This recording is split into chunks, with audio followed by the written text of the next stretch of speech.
It's no secret that I love Grant Morrison comics, especially Grant Morrisons Superman and Grant Morrison Wildstorm, and thanks to Infinite Frontier, he is back writing both. Now, if you weren't prompt for this because you're not a Superman fan, first, you haven't read much Superman, and two, you just don't know him in the hands of somebody like Grant Morrison. As expected, Morrison takes the big blue Boy Scout and makes him anything but. This week, I'm reviewing Superman and the Authority. I'm Dan Umpton, and this is the Doomcast.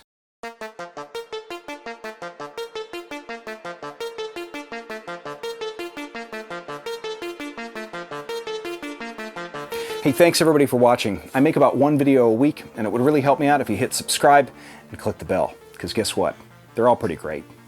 It's thrilling that DC's Infinite Frontier has essentially made everything in Elseworlds.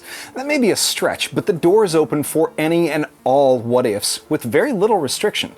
It's all valid, and that means that you can have your standard Action Comics written by the incomparable new Philip Kennedy Johnson, who is truly outstanding, and I love the book, both Action and Superman.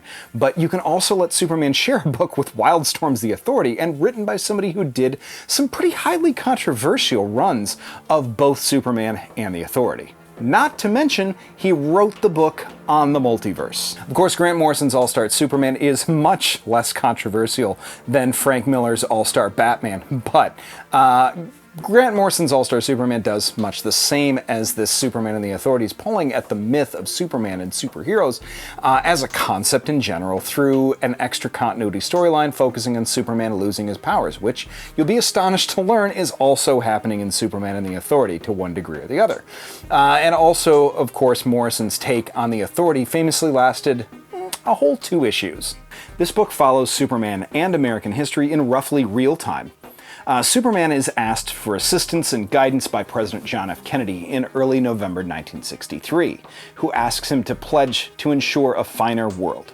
Jack, as he asks Superman to call him, still goes to his fate in Dallas, Texas, without any assistance or protection from Superman. Flash forward nearly 60 years, present day, Manchester Black is found by law enforcement in a London flat. It's noteworthy that Joe Kelly created Manchester Black as a pastiche of the rugged British anti-heroes from the Authority and Stormwatch, a character that has zero compunction about killing enemies and makes an enemy of Superman using telekinesis to fry his brain briefly, and Superman in turn used his heat vision to disable the part of Black's brain that gives him superpowers. Anyway, so here we have to presume that all of that still happened in continuity. At least I think so. Yeah, I know Manchester Black is a parody, and if you saw it announced, you were probably just like, that's a real weird inclusion on a team that includes, oh right, parodies of Batman and Superman as well, that also now, for some reason, exist in the same universe. Anyway, I'm going with it, because it's Morrison. Black ends up overwhelming the police with his mental powers, making them fight each other through delusions, but then he ends up getting shot by a helicopter when Superman arrives and takes him to the Fortress of Solitude. Now, Morrison has put Superman in his distinctive Kingdom Come logo costume, but has given him short sleeves and the gloves of a science hero like Tom Strong or Axel Brass or Doc Savage.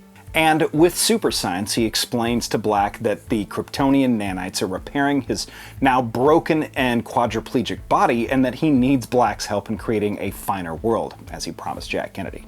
Superman's powers, he explains, are disappearing, and he doesn't even fly like he used to, but he can still defend Earth, but he can't do that forever, and knows it. The first thing that he asks Black to do is to help him with escapees from the Phantom Zone.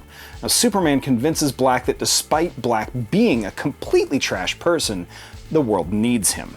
This is the point where I have to remind you that there's spoilers in this, and if you don't want to hear them and you haven't read the book, you should probably stop now. But after helping Superman grudgingly, Black decides to dial every additional anti-hero that he knows. But the thing is, you thought this was a team-up book, right? Didn't you? I did.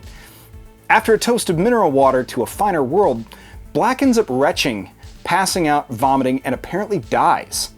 Murdered by Superman. That is frankly not something that I expected. Now, Morrison is helming this book with the hard hyperrealism of artist Michael Janine. Stylistically, quite the opposite of Frank Quitely's soft cartoon lines from All-Star Superman.